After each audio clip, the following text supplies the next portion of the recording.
Anda menyaksikan Breaking News Kompas TV, Saudara. Ini yang Anda saksikan merupakan sidang perdana ataupun sidang dakwaan ex-Wamenakar Noel Ebenezer di Pengadilan Tipikor Jakarta. Saudara, untuk membahas hal ini lebih lengkap kita akan bahas bersama peneliti Pukat UGM Zainur Rohman melalui saluran Zoom.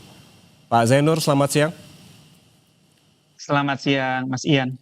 Pak Zainur, sebagai pertanyaan pertama ini untuk pengetahuan kita semua. Kita pantau tadi bahwa di ruang sidang itu ada Noel dan juga ada 10 terdakwa lainnya. Memang aturannya seperti apa harusnya? Apakah memang seluruh terdakwa itu dihadirkan di sidang dakwaan atau sebetulnya ada aturan yang memang boleh satu-satu begitu? Apakah memang ada aturan yang tersendiri atau memang ini permintaan jaksa?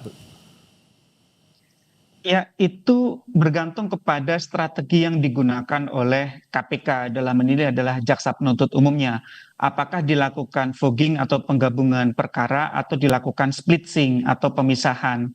Nah, di kesempatan kali ini kan sepertinya ada 10 atau 11 terdakwa ya yang digabung gitu.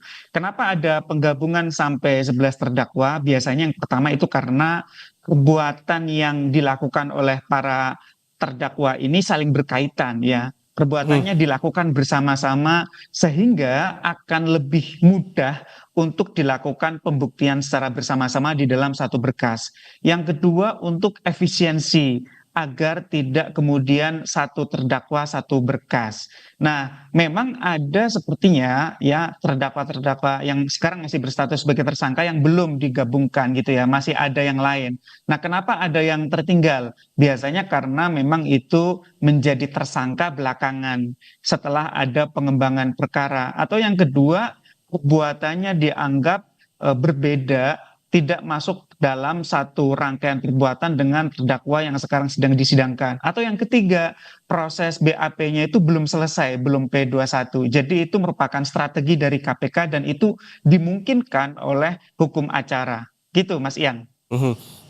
Pak Zainur, kalau kita melihat dalam sidang kali ini, kalau kita flashback begitu ke penanganan kasus ini melibatkan 11 tersangka begitu yang saat ini di sidang perdana berarti ada 11 terdakwa termasuk Noel begitu.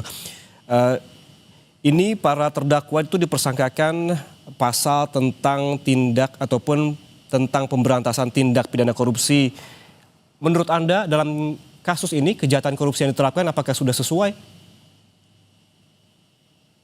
Ya, saya lihat memang ini satu hasil penyidikan KPK ya. Saya melihat ini tentu penyidik sudah sedemikian rupa meneliti perbuatan-perbuatan para tersangka yang sekarang menjadi terdakwa ini apa saja begitu ya.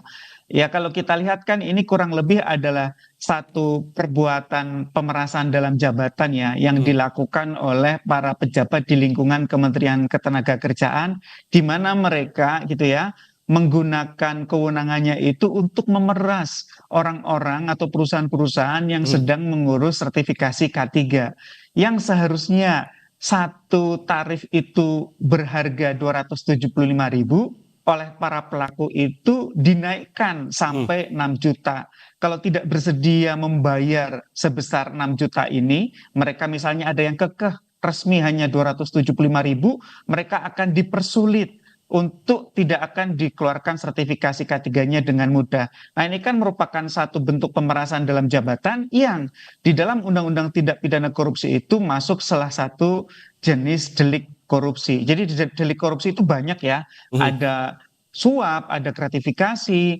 ada merugikan keuangan negara karena menyalahgunakan kewenangan, ada perbuatan melawan hukum yang merugikan keuangan negara. Nah, ini adalah yang dalam kategori pemerasan dalam jabatan. Saya pikir KPK pasti juga sudah mempertimbangkan ya pasal-pasal mana yang lebih tepat untuk menjerat para tersangka kemudian sekarang menjadi terdakwa ini, Mas Ian.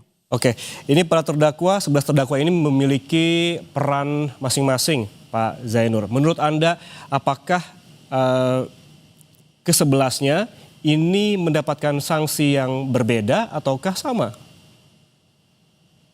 Ya, nanti akan dipilah. Jadi di dalam menjatuhkan putusan, nantinya majelis hakim itu akan menggunakan sedemikian banyak pertimbangan ya. Apalagi sekarang dengan KUHP yang baru, itu ada banyak pertimbangan yang harus dilakukan oleh majelis hakim untuk memutus. Nah, kalau kita lihat dari 11 terdakwa ini masing-masing memiliki peran yang berbeda-beda, Mas Ian. Tentu peran yang berbeda-beda itu nanti juga akan dipertimbangkan oleh KPK di dalam menuntut gitu ya. Dan tentu nanti majelis hakim juga akan membuat pertimbangan karena di antara para terdakwa ini memang benar-benar punya peran yang berbeda-beda. Misalnya Wamen Noel gitu ya. Wamen Noel ini sebenarnya pejabat baru ya, Mas Ian ya. Baru masuk 2 bulan, langsung kemudian diberikan kurang lebih kalau menurut KPK ada sekitar 3 miliar. Tetapi sebenarnya praktik korupsi dalam bentuk pemerasan ini sudah berlangsung bertahun-tahun, mulai dari 2019 atau 2020 gitu ya. Di sana ada aktor yang punya peran jauh lebih menentukan, yaitu Irvian Bobby Mahendro gitu ya. Juga ada aktor-aktor lain, ada Gary, ada Subhan, ada Anita Sari dan seterusnya begitu.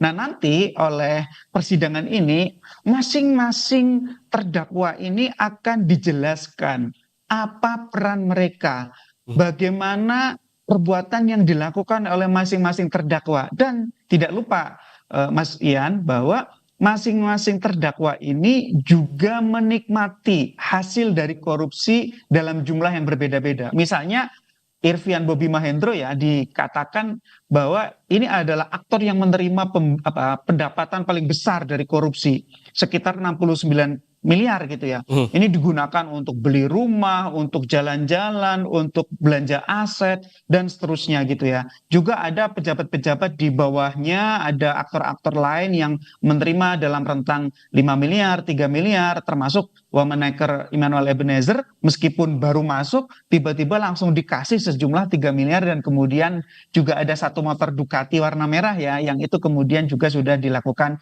penyitaan oleh KPK. Jadi Mas Ian, nanti majelis hakim akan mempertimbangkan masing-masing perbuatan para terdakwa ini. Oke, berarti kita tunggu juga bagaimana majelis hakim mempertimbangkan peran masing-masing dan juga selain peran masing-masing juga perlu diketahui bahwa jabatan dari masing-masing terdakwa ini juga berbeda-beda begitu. Apakah ini juga berpengaruh terhadap sanksi nanti? Terima kasih peneliti Pukat UGM Zaidul Rohman atas waktunya bersama kami di Breaking News Kompas TV. Sehat selalu.